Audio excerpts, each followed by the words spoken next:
Um, Good morning and welcome, all of you. As the agenda today is a bit compressed, let's start, and I will be very quick with these. Sorry, that was me. Yeah, I will be very quick with this short presentation. For those who are not familiar with FOODITY and people seeing us from outside our, let's say, community, brief introduction. FOODITY is a project funded by the Horizon Europe program. It's involving 7 partners from 7 different countries, and the initiative aims to create a dynamic ecosystem of digital solutions for food and nutrition that respects citizen rights to personal data sovereignty. And the final objective or the final aim is to empower people to make healthier and more environmentally friendly food choices, contributing to the better food and nutrition system for people and also for the planet. As you know, today we are here to select from the top 3 projects, the top 1, let's say. And this is a message for the teams. Each of you has worked with dedication and commitment. So for those who are not selected today, I want to, the first of thing is say thank you to all of you for participating in FOODITY program. It's been a pleasure, and I learned a lot. I think we all learn a lot from each other. And keep in mind that your efforts are not going to be unnoticed. The work you have done itself, it's a great achievement now. So as you can see here, this is the structure we have for the program. First, we had 9 months midterm pitch where we select these 3 teams: the Kitchen Adventures, DIAITA, and STRADA. And now we are at the final stage of the FOODITY Star Award to select the best or the top 1. But who are them? So as I said, we have the Kitchen Adventure. It's an app that promotes healthy and sustainable cooking habits through gamification, AI-driven assistance, and community engagement, targeting mostly parents or young adults. And the idea is to give tailored receipt options and using a choice management psychology. The idea is to reduce the decision fatigue and encourage gradual options for plant-based or eco-friendly diets. You will have more information about this because each of them will present the project, but this is a short overview to all of them. Second, DIAITA introduced an AI-powered solution with an expert-in-the-loop approach to provide cancer patients with personalized nutrition recommendations. And last but not least, STRADA tackles food waste and safety with its own innovative technologies such as STRADA Sense, that is a wireless freshness sensor, STRADA app that offers personalized inventory insights, and STRADA Track that optimize the cold chain system for industries. Our today's evaluators, so today's jury, we have three people: Antonella Marincart, Mihai Mafti, and Tamas Secker. Antonella is a business consultant with more than 15 years of experience in deep tech and sustainability. She is a mentor for AI, drones, and robotics, and has support clients in deep tech accelerators like NATO, DIAITA, and also was a jury member for programs like EIT Climate Kick. Mihai is our independent ethics advisor for FOODITY project. He's specialized in AI ethics and working on multiple boards, including CLARE or DFKI.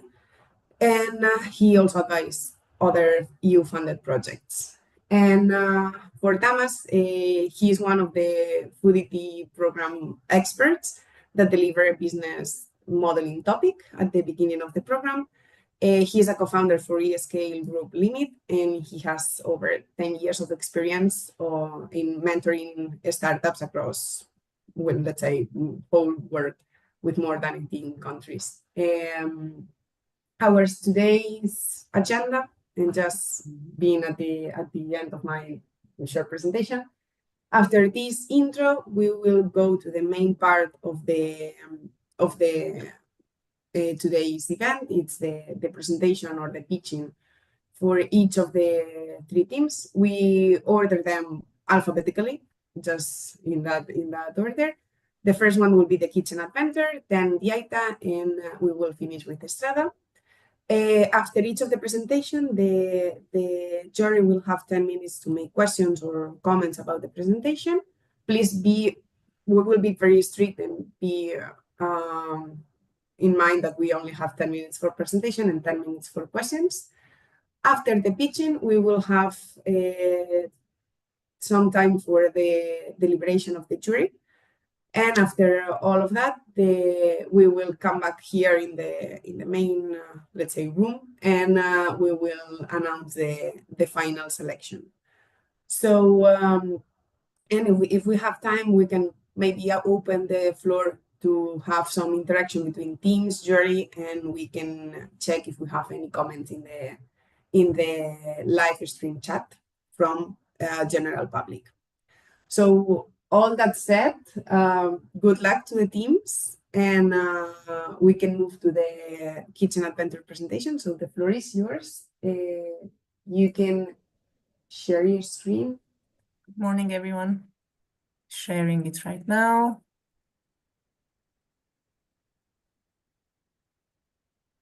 Can I get the feedback on whether you can see my screen or not? You can. Okay. Looks good. Okay, so good morning, everyone, and thank you for making it happen and that we can be here. So let's start today with the story of a little girl and an apron. So hi, my name is Victoria Sós from Climate Smart Elephant Sustainability Communication and Education Agency, and I'm here today to tell you more about how this apron is linked to food systems transformation, about our plans, and why we are asking for your support. So this is Emilia's apron. She drew it after we cooked together in the Kitchen Adventure program, where we are teaching kids and families online how to cook healthy, sustainable, plant-based foods. Emilia is just like an average little girl in Hungary, and if she doesn't learn how to cook in time, and especially does not get an appetite for vegetables, she will most likely depend on processed and ultra-processed foods all her life, will eat way too many carbs and animal products, and because of this, she will be at risk of several non-communicable diseases, obesity, and a lower life expectancy. And this is not just hot air. Already 29% of several-year-olds, like Emilia, are overweight in the EU, and Hungarian kids' life expectancy is 5 years lower than the EU average. And the main contributor for this is our unhealthy diet. Hungary is not unique, however. Unhealthy dietary patterns are prevalent all across Europe. For example, if you have ever seen the food at a kid's birthday party, school lunchbox, or a pub in Spain, you will know that the appraised Mediterranean diet is also in danger. And we have to help Emilia and her peers to live healthier and longer. And this is what I'm going to talk about today. The good news is we are already doing that at Climate Smart Elephant. This is what Emilia's mom wrote to us after the cooking session. Emilia ate the pumpkin soup for the first time in her life, and because of this success, she is more engaged now in cooking activities. She also added that the father also ate the pumpkin soup, who is a big fan of meat and would never even ever touch a vegan food. So you can clearly see impact here. Another good news, Emilia is not alone, as we have been cooking in the last 2 years with hundreds of families in their own kitchen via Zoom. The impact is not only hearsay. We do thorough impact research with research partners, so we know that the program works. However, the bad news is, as much as we want, we cannot cook with all the families in the EU and beyond. We need to utilize all kinds of solutions to reach them, and we need to scale, scale, and scale. Therefore, we have created the Kitchen Adventure cooking app, which is the first cooking app and recipe app targeting families, combining plant-forward communication with behavior change psychology, and nudging the users towards healthier plant-based choices through a recommendation algorithm and gamification elements. This is not a vegan app. I want to state it here. It has meat-based recipes too, but the aim is to mainstream the plant-forward food choices and put more veggies on Emilia's table. And the dads too. Don't think of our app as just another recipe app. Think of it as an entertainment app, a family experience, a community of chefs disseminating curated and tasty plant-based recipes, a community of retailers, small-scale farmers who can deliver and reach their target audiences, a community of users making healthier choices day by day. The impact is reached through several innovative aspects. Non-preachy plant-forward communication based on the latest tested guides based on psychology, behavior change and gamification, utilizing points, rewards, and quests, family and children focus, which is much needed among cooking and recipe apps. Just look for family-focused recipe apps. Personalized recommendation algorithm and taste profile development in order to avoid the much dreaded question, what is for dinner by kids? And I almost forgot, the world's first AI hedgehog chef who is there to help you, not with the recipes, but with the ingredients, substitutes, and kitchen technologies. So it's really handy because it can tailor the advice to all kinds of levels and things. Our social impact potential is huge. We expect behavior change in food consumption, an empowered, enthusiastic younger generation, just like Emilia, healthier diets for families, and also a chance to introduce and promote alternative protein sources, and also increase home cooking and increase personal confidence in cooking, which is also very important. And when it comes to our online cooking classes, as I said, the impact is already proven, and once the app is launched on a wide scale, we are going to be able to conduct data-driven developments and improvements on the app.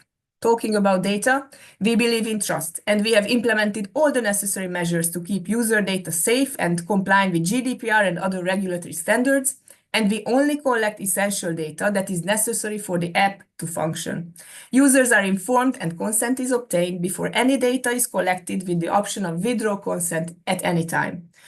We are using industry standard encryption to reduce all risks and anonymity, of course. And these were just some of the measures that we have done to ensure a safe and compliant solution and to allow that users have full control on their data. So let's talk about economic, social, and environmental impact. In the EU, the biggest climate impact by individuals is made through everyday food consumption, around 30%. And so it's clear why this is a crucial mission. The solutions are there, the suggestions are there. The question is how to get there and support the consumers in the transition to a healthier and more sustainable food system. With our app, we are mainly supporting the shift to more plant-based and protein-diverse diets, but also we can support the cooperation and thus get the support and support the local farming and encouraging shortening the food chains. It's also in the cards. And so is the encouragement to reduce food waste. And these are the main culprits of the mentioned 30%. Thus, the environmental impact is clear, the economic impact, reducing healthcare costs in the long term, shifting consumer behaviors through healthier choices, and the social impact is better nutrition, reduced processed food intake, and lower obesity rate. People are not paying for apps, they are paying for convenience and fun. Kitchen Adventure isn't just changing how people cook, it's built on a sustainable, scalable business model that ensures long-term growth while keeping the app accessible to everyone through a freemium model. The potential revenue streams that we have identified and already did some market research around are the following: exclusive content, for example, special diets, or for low sugar, healthy desserts, the list is endless. Unlimited AI use of the Hedgehog Chef Companion that kids really enjoy to communicate with. Paid live cooking events, already done our market research here, and there is a demand. Affiliate marketing and sponsorship for sustainable grocery brands and alternative proteins, offering them a channel. And also paid challenges targeting young audiences.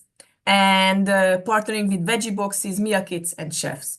With a model that balances accessibility, engagement, and profitability, the Kitchen Adventure is built for long-term success, driving revenue while making a meaningful impact on how people cook, eat, and think about food.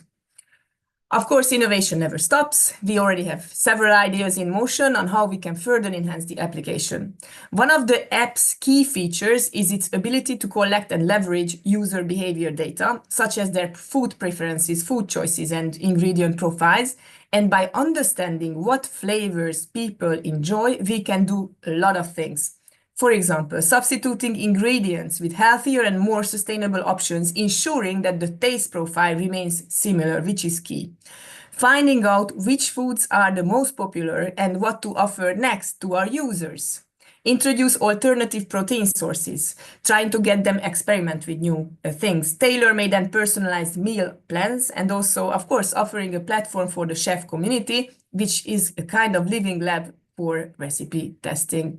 Since we have talked last time, we have been spreading the word around the kitchen adventure wherever possible, and we are happy to say there is a huge interest being approached by EU programs, chefs who are willing to use our platform, even voluntary, offering classes. Veggie box companies were showing interest, and also we have secured funding for implementation in Germany and further development of the app. Currently, the recipes are available in English and Hungarian with the Spanish version on the way. So basically, the solution is simple. Let's get more consumers start cooking, eat less meat, eat more veggies. This is good for the society and for the planet. And on family level, this results in healthier family members. But of course, think about the big picture. With enough of users in an app like this, nudge towards more sustainable cooking choices, we can influence the full food system at large scale. And what I would like to ask from you here is to invest in the future of shaping healthier habits, eating habits. Our next step now is reaching and onboard a critical mass of users, and please support us in our mission to reach our first 1,000 users in the next 3 months. This grant would help us greatly in this, but also we are happy for any types of connections, partnerships, and ideas, and please help us find Emilia's peers. And thank you so much. This is our team. I was Victoria, and here we have Laszlo and Géza, and we are looking forward to your questions. Thank you. Thank you so much, Victoria. Perfectly on time, so perfect. Now we can go to the 10-minute question from the jury. So I don't know if Antonella, Tamas, or Hey, any of you want to start? Can I? Sure. Well, in this stage, I was hoping to see some financial data, much more explained about the business model. What exactly would you like to see? Some revenues for the next year, some I understand the type of clients and that you already have entered with an MVP and started tested on the market. But if you have some ideas how the project will evolve and evaluate in the next years from the financial point of view. Yeah, so this program started a year ago, so now our app is available in the Google, the Play Store. And we already identified some partners and have been discussing potential revenue streams. For example, there's a Veggiebox service who is interested in cooperating together. And also we have won some grants. But further business planning, I give the floor to Laszlo or Géza. Laszlo? Yeah, okay. So the thing is that reaching the 1,000 users is our next goal, and that is the real test of how financially this will go about.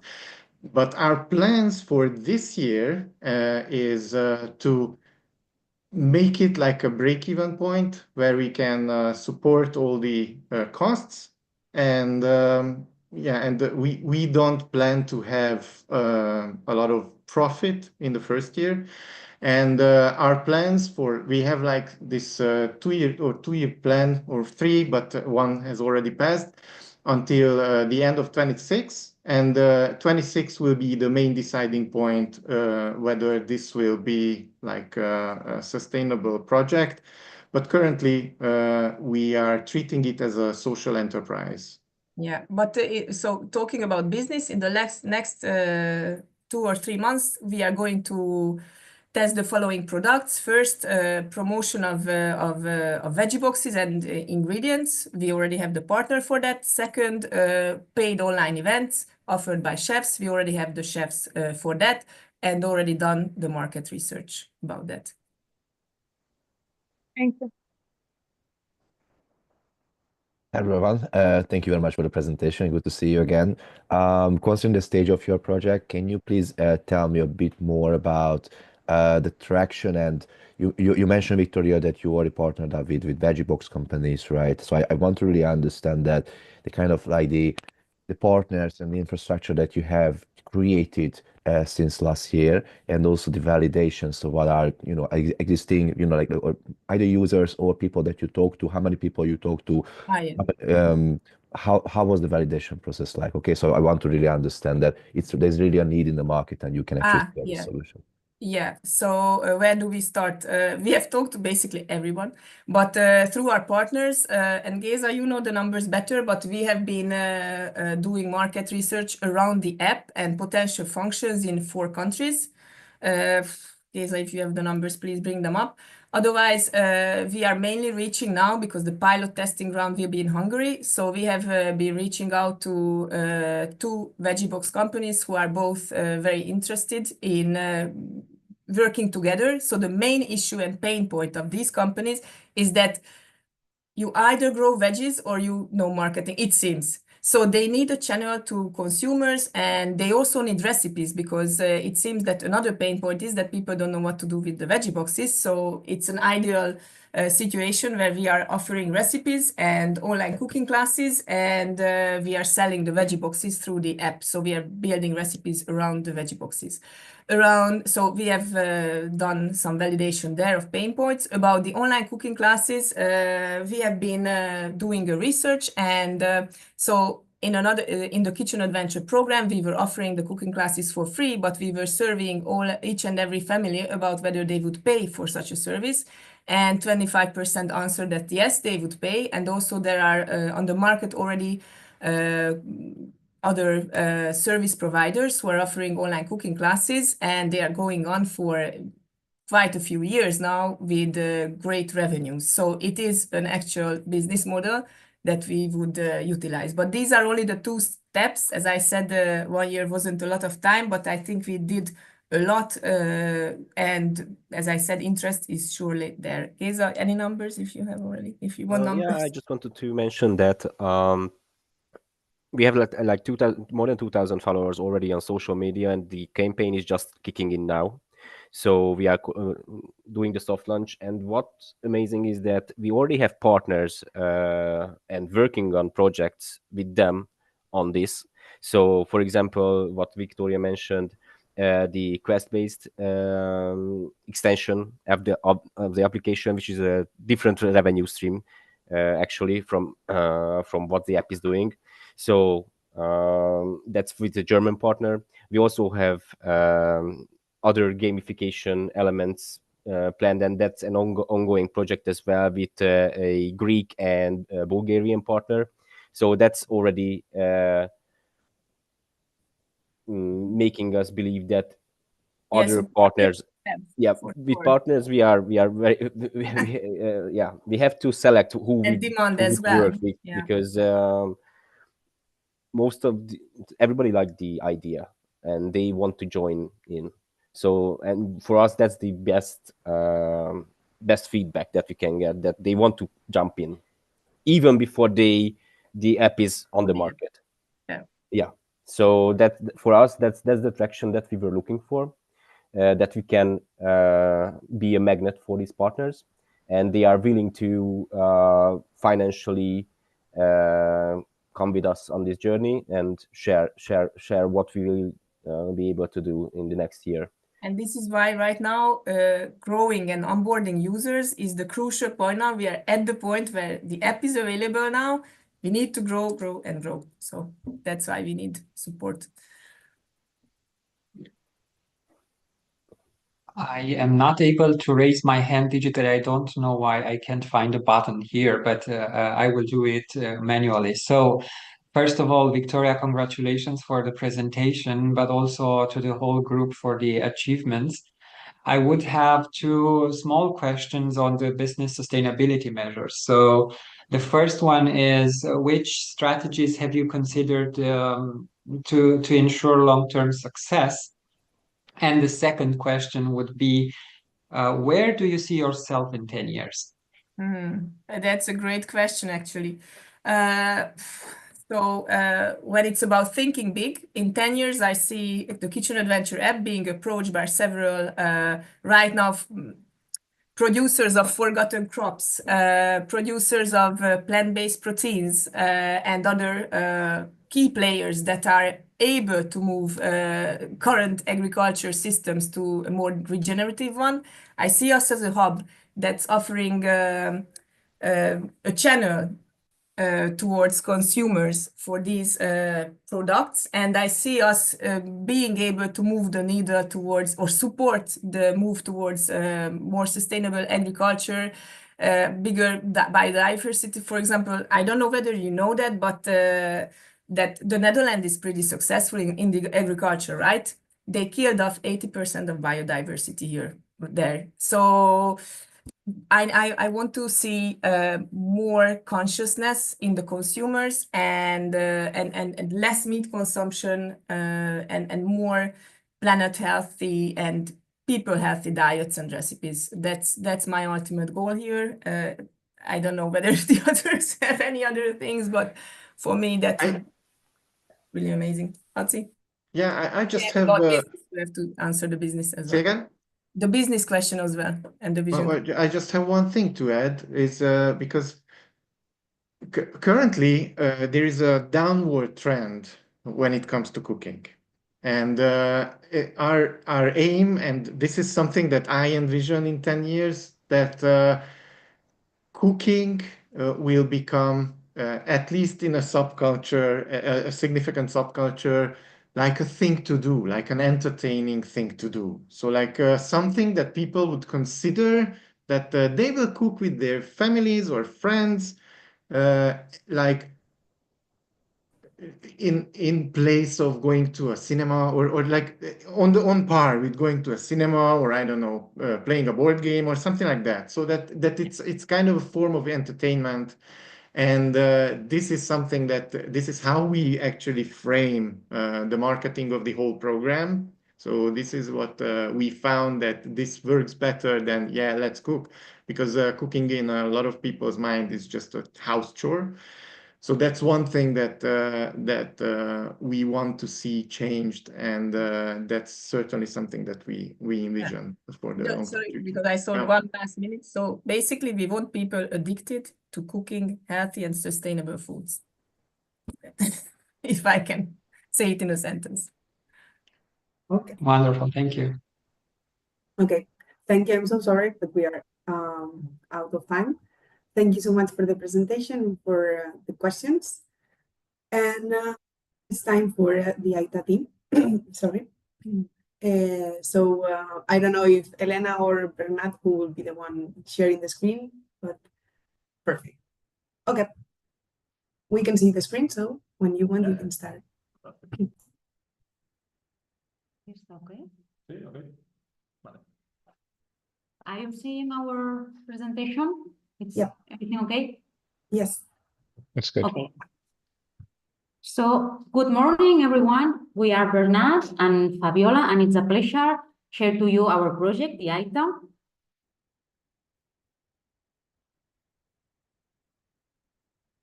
So, cancer is a reality. Prevalence of cancer, as you can see, is very high, and the future is not very promising. Treatments are improving, but most of them come with significant side effects, many of which directly impact nutrition. This also leads to a high prevalence of malnutrition among people under treatment. At the same time, we know that nutrition is essential during treatment. Why? because it improves treatment tolerance and consequently improves survival rates. Adequate nutrition also means less potential complications and better social and mental health. In short, it improves the quality of life.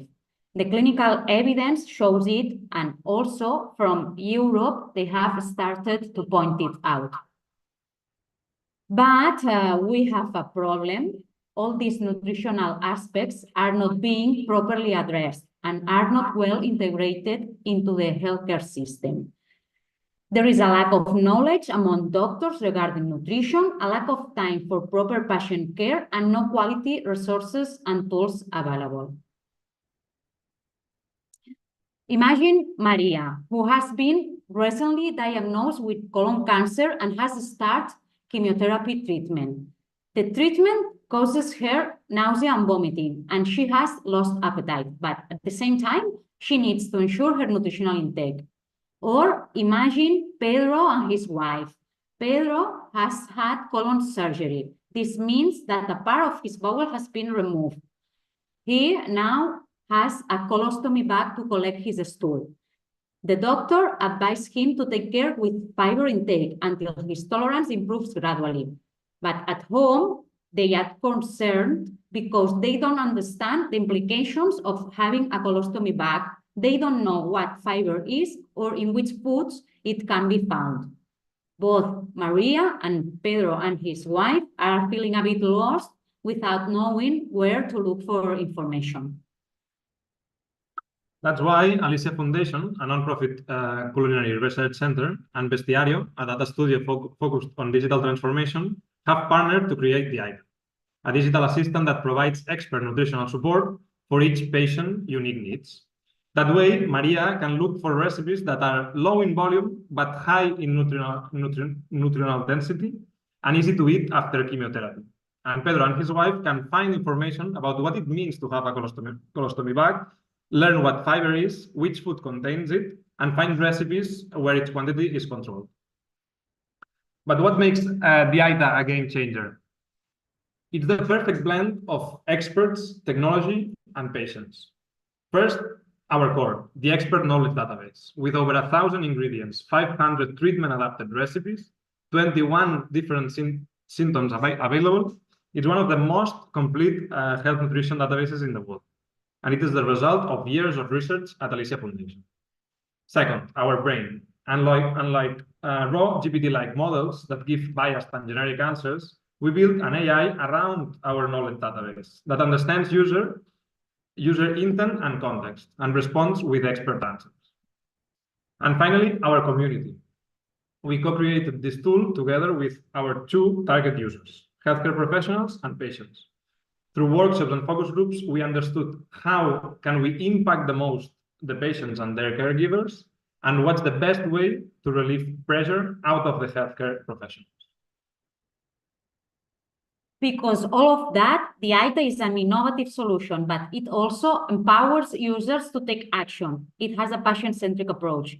It gives autonomy to the user since it can be used free of charge at any time in any place without the need to register sensitive information. Moreover, it provides self-confidence as the recommendations come from reliable sources and medical professionals.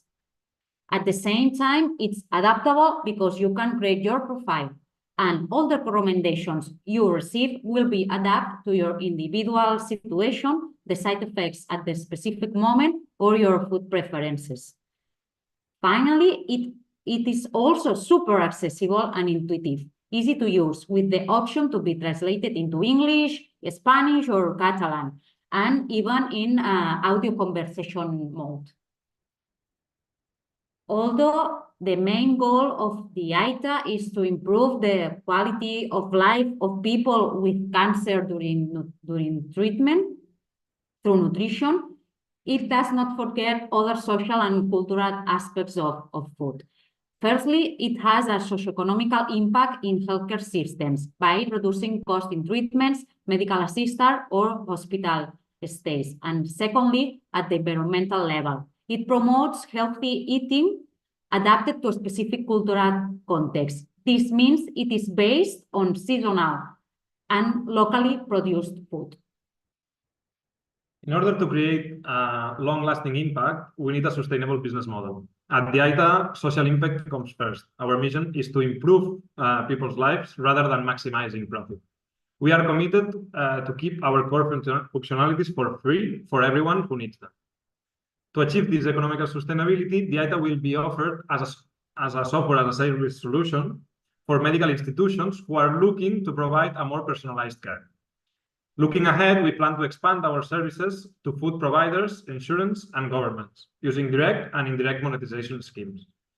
And finally, we are leveraging Alicia Foundation existing network. Alicia Foundation is a pioneer in oncology nutrition field, and we want to strengthen their existing partnerships with DIAITA. Our roadmap for the next year is clear: refine, promote, and secure. First, we listen to and refine DIAITA. This means gathering the latest feedback from our community and making the final adjustments. Within 6 months, we'll open and promote. That means taking DIAITA live. We'll seek endorsements from key opinion leaders, grow our community, and start gaining traction in the field. Finally, we'll secure and expand by landing our first client. This step is critical for ensuring our financial sustainability over the next year, allowing us to expand to different illnesses and maximize our impact. So, in a nutshell, although personalized nutrition is essential to cancer treatment, currently is not accessible to patients. DIAITA is a digital assistant designed to support their nutritional needs. DIAITA will not only impact patient life out of the box, but the whole socioeconomic context around them, and result in a positive environmental effect in the system. DIAITA will achieve economic sustainability in the following year, expanding current alliances and recreating the pilot in an operational context. Thank you all for your attention. Thank you, FOODITY, for the amazing opportunity. This project would not exist if it weren't for you.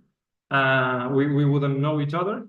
You're welcome to try out our pilot here and give us feedback. And we hope you'll follow us in the exciting journey we have ahead. Thank you. Thanks. Thank you so much. You still have 2 minutes in case you want to use it.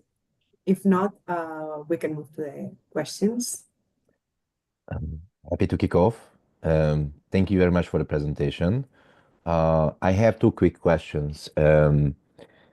So considering that I've seen some similar solutions lately in the same space, I'd like to understand that how you define your own competitive edge. So how you want to stand out from the competition.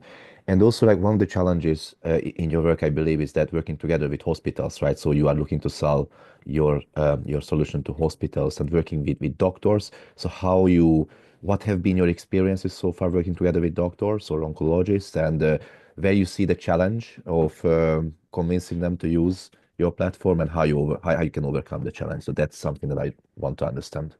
So the first question was, sorry? About your competitive advantage. Okay, yeah. So our competitive edge and really our competition is ChatGPT, for example, no? And what we have seen is that having our own database and our own expert knowledge means that we won't give bad recommendations. And this is a crucial issue here, because we're talking illnesses and we cannot go wrong, no? Also, another important factor is that we have culturally adapted the platform to local environment. So, for example, we cannot recommend the same recipes here as you can recommend in the US, no? For example, and this ChatGPT, for example, has a very large bias, towards these big countries and cultures, and we would like to address that. And the other question, the doctors. So also about how we can differentiate from our competitors, we have started the project doing like a benchmarking of what was available in the market, and there is no other solution like DIAITA that allows you to adapt your recipes to the side effects that you are having. There is anything like this, so it makes it very differential and innovative. And also for like creating a network with hospitals or doctors along the development of the DIAITA. We have been working together, but we have been working before the creation of the DIAITA to create knowledge about food and manage of the cancer diet. So we have already had like a little network where to use it to promote the app once it is fine tuning and. Can dir alguna més, el feedback and tot. And And no, the doctors, like, they really find useful the idea, and we need to test it with patients still. But they really find it useful, and they think that it's, I don't know, that answers the questions. Because it's obvious because we have asked them what questions were, no, the important ones to answer. And also we have in mind to make the DIAITA as a part of the in Catalonia, in Spain, we have a platform that is called My Health. It's open to it forma part del sistema de salut. Integrates, no? It's integrated. See, it's a platform from the community systems. So we want to the DIAITA being a part of this community platform. Thank you. Mihai, Antonella? Questions? Yes, thank you. The same like the project before, how do you see your business from the financial point of view? Because I told you on this stage, I want to see more about data, financial data. For right now, we have contacted different private hospitals in Barcelona. We haven't still not figured out how. So we seek a license point of view, no, a license payment month to month, and we have to adapt the DIAITA to their medical system. No, basically, we haven't started working with them, so it's the next step. It's one of the things that will happen this next year. And yeah, and we miss Javi because Javi has all the questions, has all the answers for the financial. And Elena, I don't know if you want to add something more. Yeah, maybe Antonella, we are thank you for your question. We are trying or we are waiting the day to meet the health system, the public health system CEO in Catalonia. Okay, to show the DIAITA. The health department in Catalonia knows very well our projects in Alicia about cancer and nutrition, because we are working with the health system hospitals. But now we are waiting the date. Do you know, it's very difficult to get a meeting with the person in charge of the health department of Catalonia. It's also a little country, but it's also very difficult. So we are waiting to meet them and show them and understand how they can help us to the sustainability of the project and to help to reach all the people that needs the assistance. So because every time we work in some project related to health and nutrition and doctor and patients, they are very well received, because we're doing something for them. We are doing something to help the professional, the doctors and the nurses, and we are doing something for the patients. So they are very open always. So for us, it's the only thing we are certain is about that the patient we don't want, they pay for the application.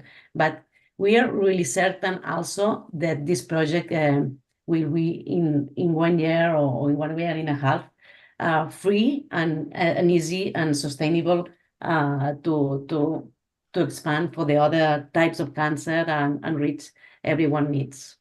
I don't know if I explained it. Okay, thank you.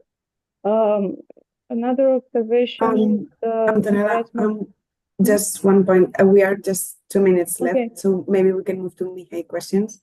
Okay. Thank you.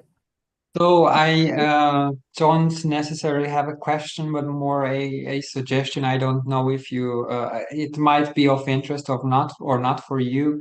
I would see a great potential in expanding your audience by including the persons, the people in the families of these patients with cancer, because statistically speaking, the offsprings of somebody who has cancer has a 25% higher rate of getting the same disease.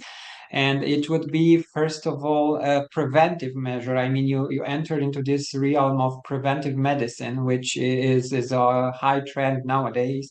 But on the other side, it can be utilized as a tool to involve and make this cooking process and nutritional process of a cancer patient more interesting and more easy to bear, right? Together with the family.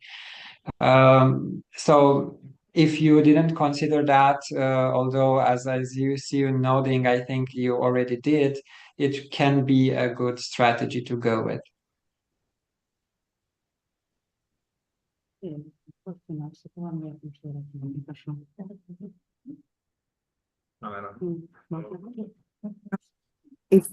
Yes, Bernat thank you. Thank you. Elena. No. Please, Bernat and Fabiola.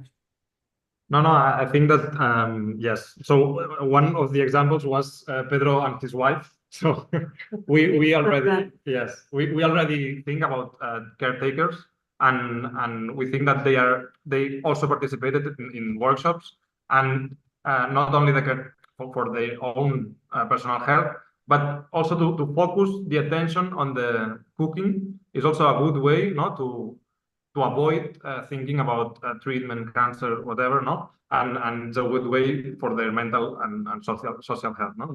That was the.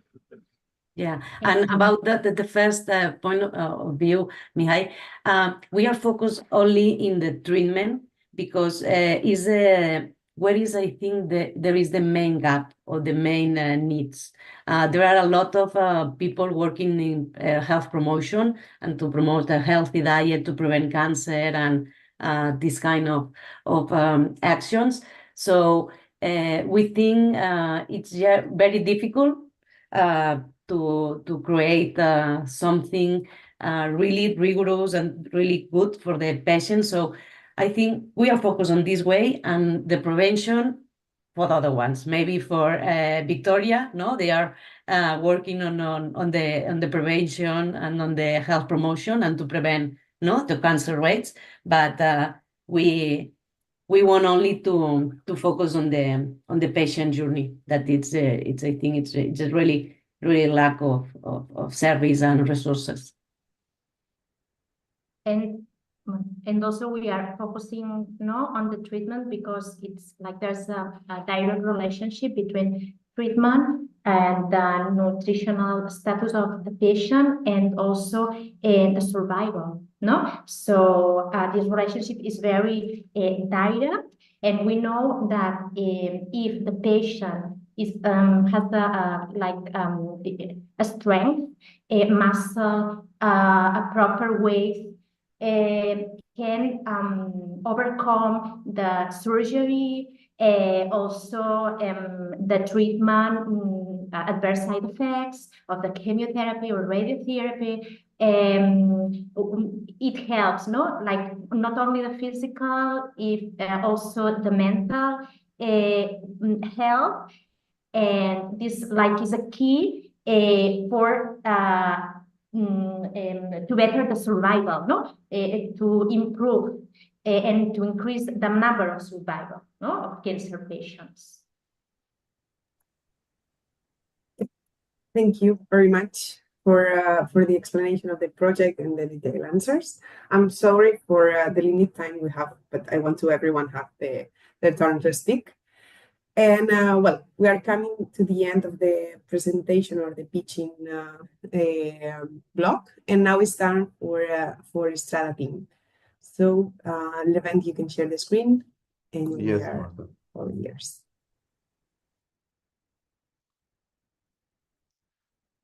Do you see my screen?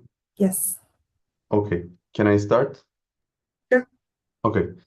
Hello, everyone. My name is Levent. I'm very excited to introduce STRADA, where we are redefining food retail and logistics with our spoilage technology.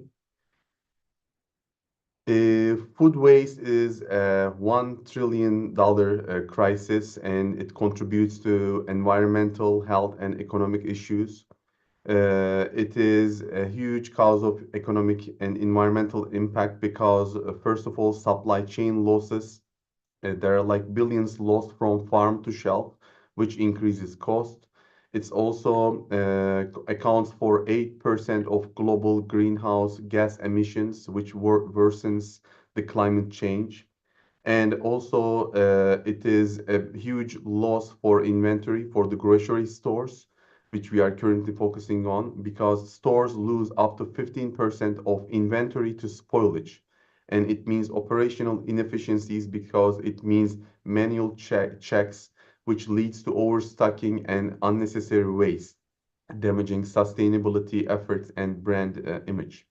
From the consumer side, it means health risks. Spoiled food causes millions of foodborne illnesses annually, and economically, it leads to thousands of dollars per year wasted household. And current spoilage detection methods are not practical. They require expensive lab equipment and skilled personnel, which are not accessible for everyday use. That's why there's a need for scalable solution that can provide a rapid feedback about the spoilage of the food. So STRADA is our solution, which enables a next generation of food inventory management. Our sensor provides on-demand or continuous freshness monitoring, and it allows, it can transfer data to connected app, STRADA app or STRADA track, and it enables wealth of freshness information available through many potential channels. Basically, our solution enables users to save money by reducing food waste, and it enables it protects their health by preventing consumption of spoiled food, and it promotes environmentally sustainability by reducing waste. Our sensor is a small coin-sized, it can be flexible and even biodegradable sensor that can help users to detect food freshness. And here is how it works. When a food is spoiled, it emits certain gases, and our sensor can detect these gases in real time. And the spoilage data is then sent to user's phone using our app, and it also provides an estimate of the potential spoilage data under given conditions. So we also published this initial findings in a high-impact journal, including Nature Food and Advanced Materials, and we also have a patent pending on this technology. Our business model has three components. STRADASense is our sensor, which with the STRADASense, we aim for hardware sales, offering packs of 20 battery-free sensors. With STRADA app, we will be able to read sensor data and do inventory management, as well as smart home integration with monthly subscription fees.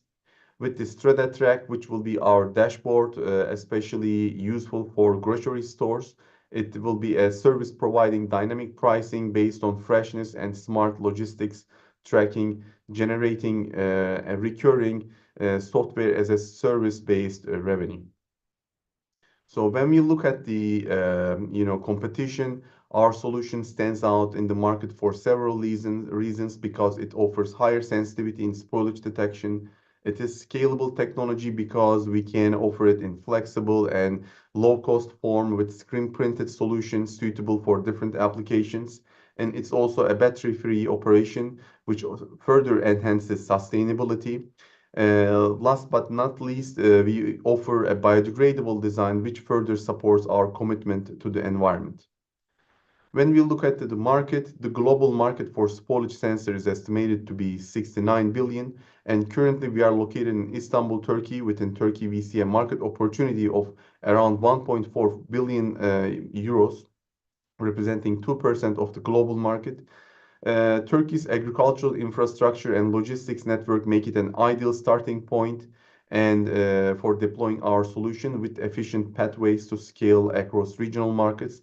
And our target is to capture 5% of this opportunity in the next 3 years, focusing on Turkey initially and then expanding to other markets in Europe, including UK and Germany.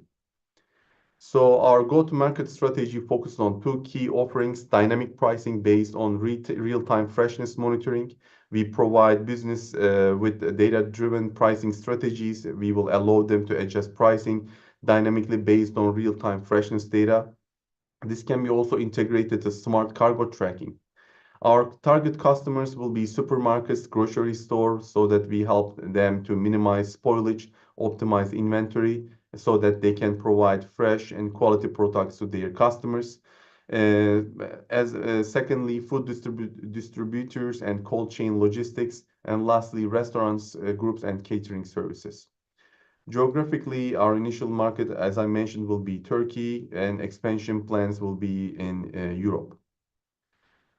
And we are a team of 3 right now. I have academic background as well as some industry background. Emin as well has academic and industrial background. Fulya will be leading the software team, which she has extensive industry background in many companies in Silicon Valley. So as attraction, we won several awards, including a patent competition, published different parts of this work in high-impact journals. And since last time, we initiated our pilot studies in grocery stores, and we are in the progress of optimizing our dashboard for grocery stores. With our dashboard, the grocery stores can dynamically see the updated price, the spoilage monitoring of their products, so that they can lively track their products with our sensors. As a next step, we are planning to fabricate our first batch of units and then deploy them in the grocery stores and convert our ongoing collaborators to actual sales, and then launch with the market-first solutions with expanding our user base. With that, I would like to thank you for your attention, and we'll be happy to have your questions. Thank you so much, Levent. You still have 2 minutes as the DIAITA team, so if you want to use it, it's fine. If not, we can do the questions from the jury. Thank you. I just want to have a question about the citizen data. How do you protect it? So, can you repeat which protect about the data? citizen data? So you use the data on your app from different smartphones from the people. How do you manage that? So to comply with the GPS. Yeah. For our current solution, we are utilizing the DataU, which has been implemented. So it asks content, and it is actually an app developed for data privacy, which we have been using throughout the FOODITY program. So this is the #1 solution that we are using now. But at this stage, in our current stage, we are not. We are focusing on the grocery stores. So at this point, we don't need users' personal data.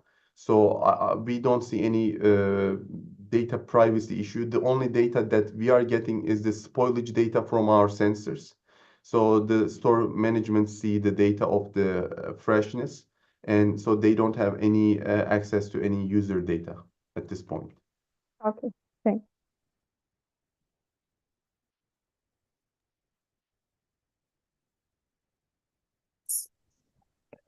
I can continue. Levent, great presentation. You covered like many different aspects of the business that answered many of my questions. Can you, I maybe two tiny questions just to follow up. Can you elaborate a bit more on the team? So are you a team of three, and do you guys have any missing competencies when it comes to, penetrating Turkey and also other European markets? And how do you envision this? So where do you see yourself in other European markets? How do you envision, the customer acquisition strategy and expansion? Yeah. Let me first start with the team.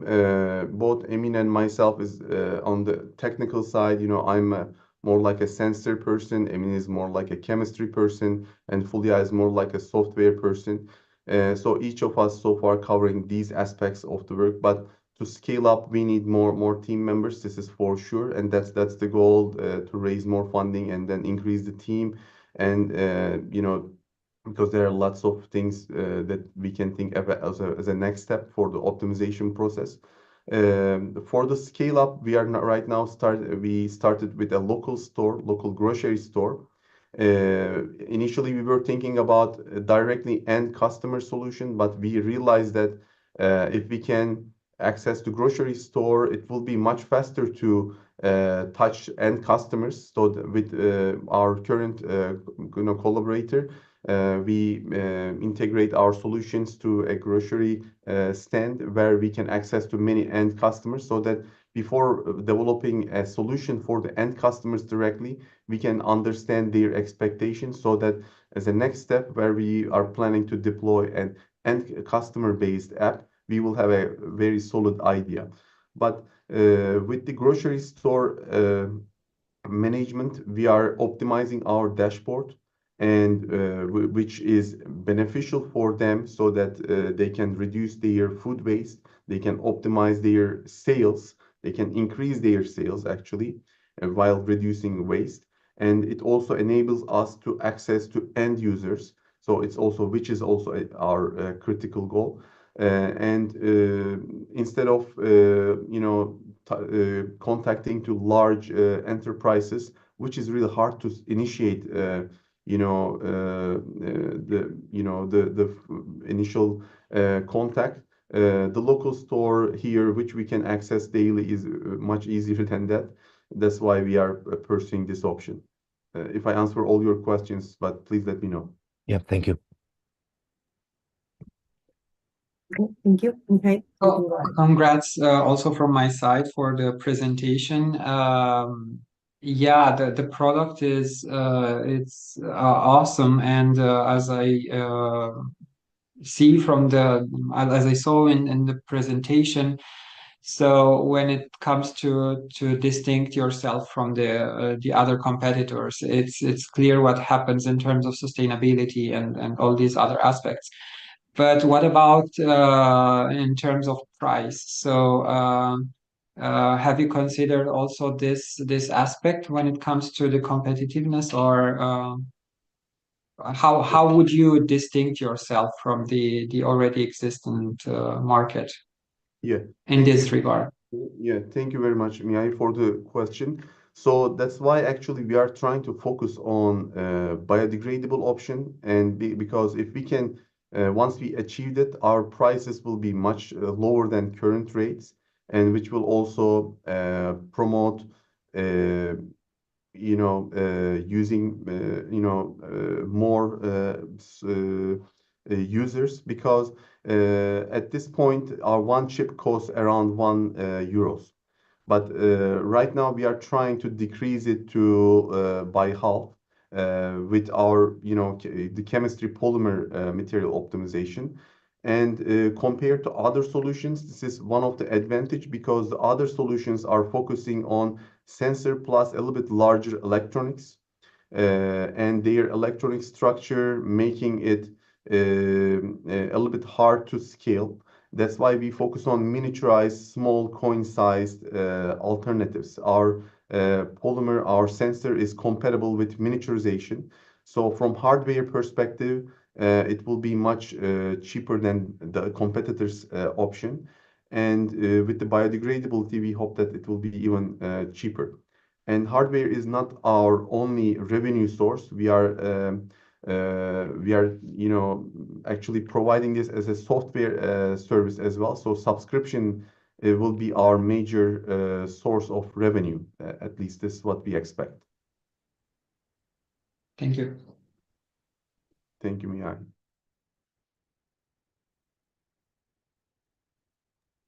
Sorry, I was muted. Okay, we still have 3 minutes in case any of the jurors have more questions.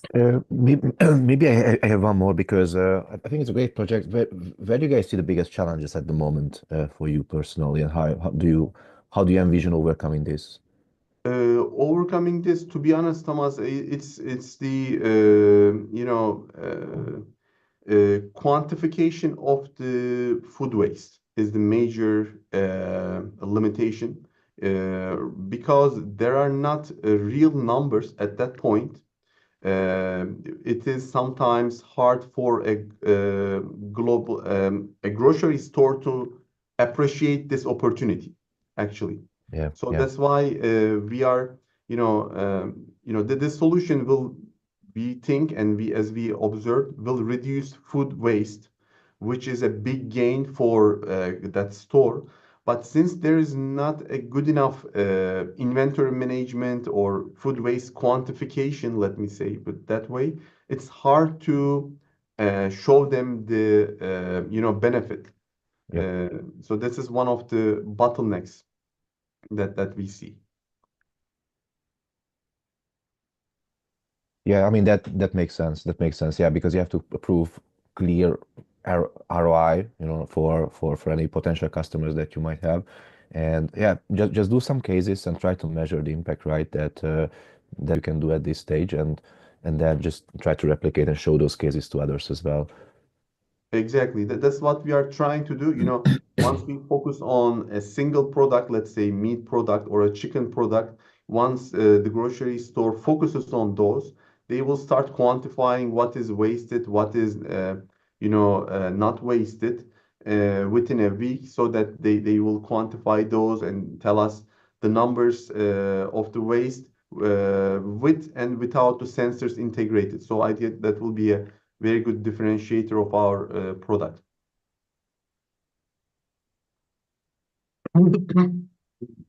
I am on the same idea with Levent, because also in Romania we have a project in the North region about the waste in generally on companies, and some of them don't like to report everything that they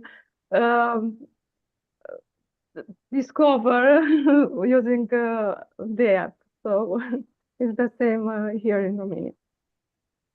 Yeah, thank you, Antonella. Thank you very much. So for me, it's very interesting because I see you after a couple of months, and I see that all of you are on a much higher level like the last time. And I wish you good luck with your project, and maybe we meet with other opportunities or other projects in the future. We also thank you very much. Okay. Thank you very much, Levent, for the presentation. Let me explain you a little bit how we are going to proceed now. Now the 3 members of the jury will have to join the break room that we will open and deliberate on what they heard today in today's presentation. Well, in a summary, each of the jury members had to fill a questionnaire that they already have it. And now what we will do is adding all of the marks and create a ranking from the top to the second and the third. And in case we have a tie, the jury will have to deliberate and reach an agreement on the selected team. And after this debate, we will present the final list of the teams. So Sam, I think it's you who will send us to the break room. I'll send you to the break room, and I'll put up a short message for, I guess we'll go for a break. Some of us will go for a break while our kind jury members have a hard think about who deserves the prize today. Sorry, just a second. And congrats to all the teams also on great presentations.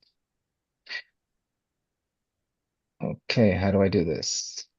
So we're going to be sending Antonella, Mihai, and Tamas. You should receive a pop-up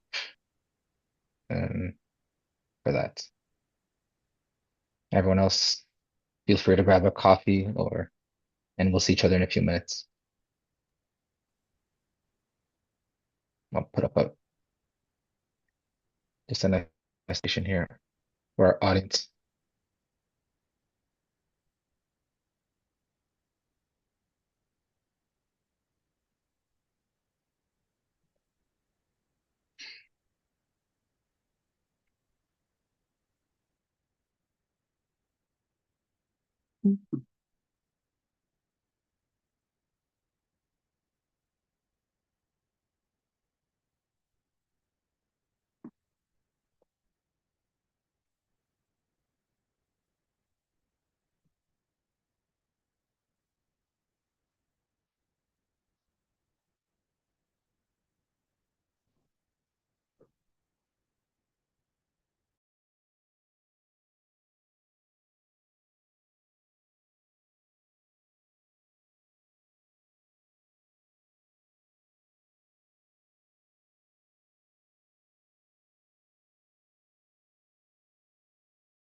Hello, everybody.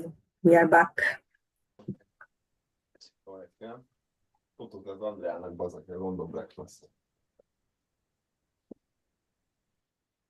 Okay, let's see that everyone it's back. At least one from each of the teams. Okay, perfect. Okay. As you can understand, the decision was not easy because we were, well, not we, but they were discussing for a long time. And well, I think it's better if I go to the point and not giving a lot of rounds on this decision.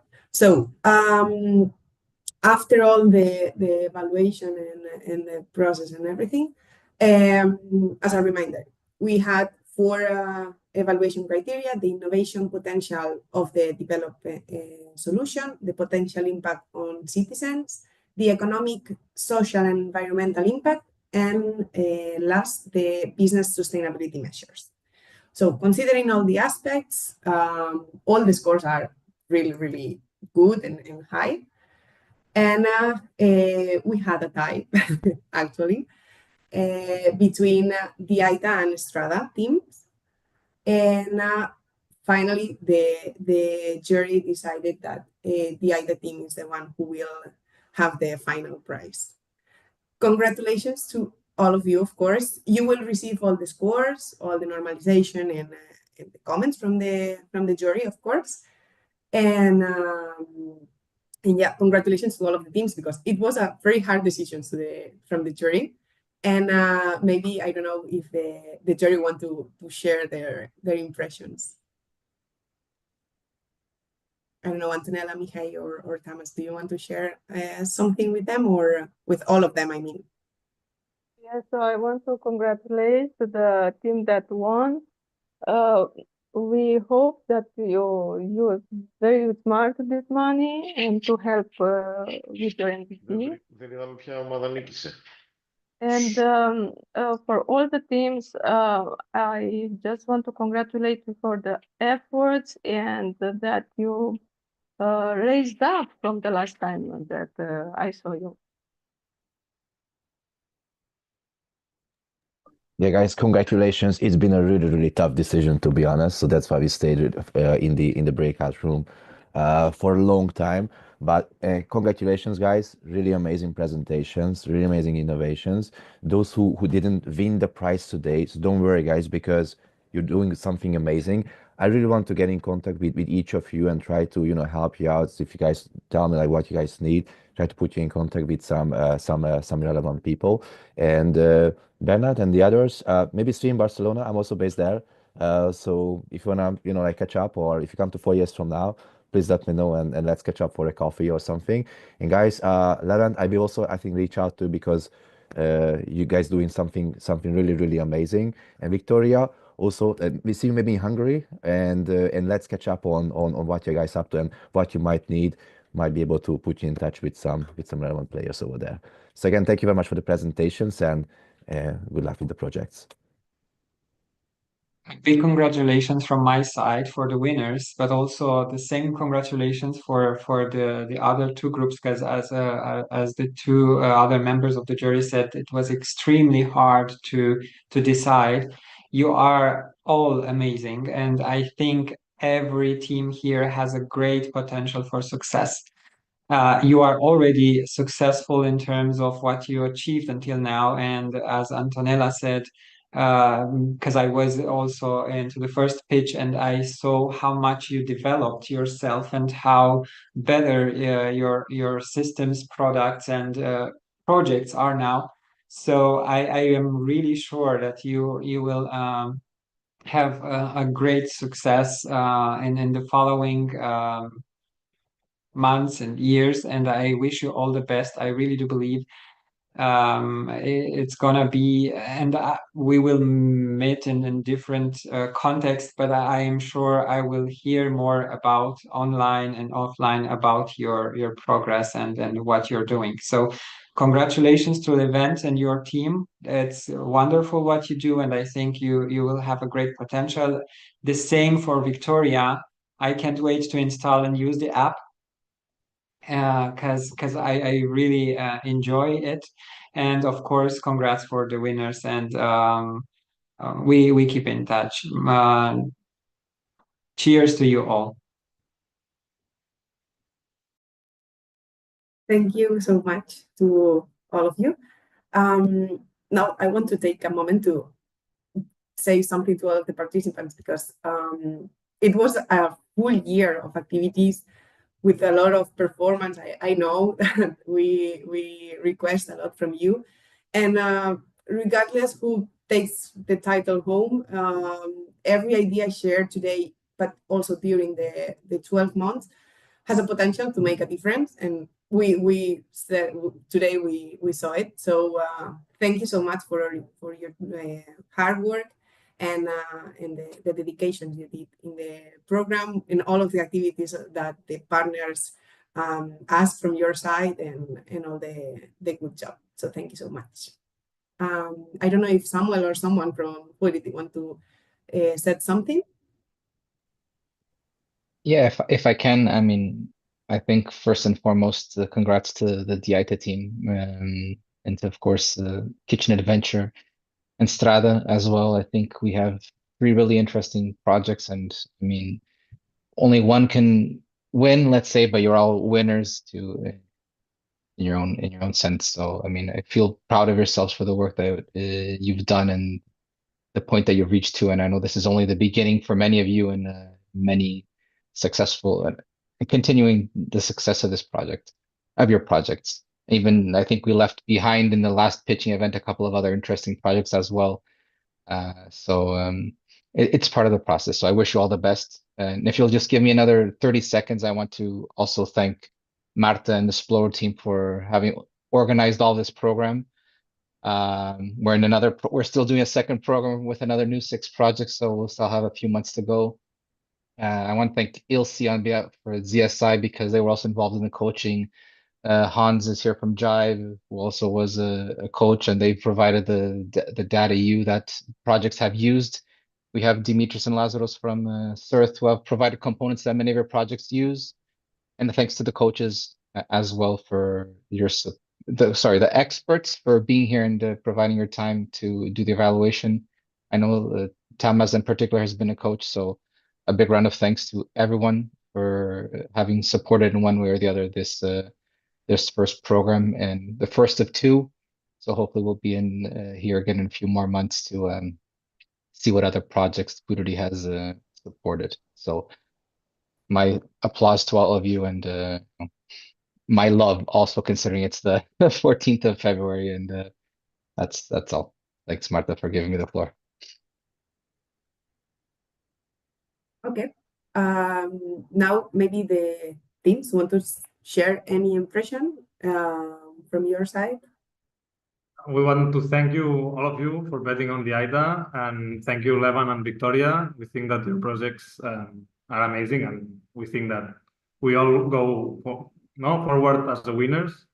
And yeah, thank you, Sploro, like DataU team, Cosmin, and Australo and Jury, and yeah, thank you all.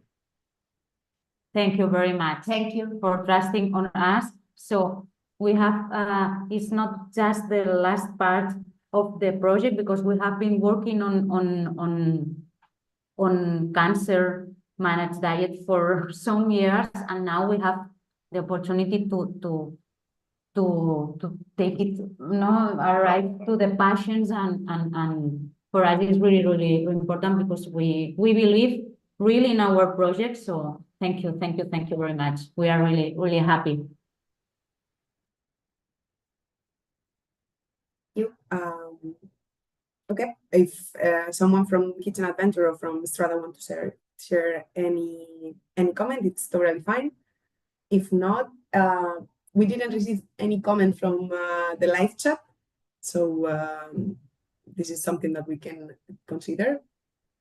Yeah, I want to thank all of you. First of all, Marta and Sam, you guided us very well throughout the year. We really appreciate your support, all the FOODITY team, as well as the DIAITA team and the Kitchen Adventure. It was a really nice ride throughout the year, and I'm happy for the DIAITA team and for their work towards cancer patients. It's very meaningful.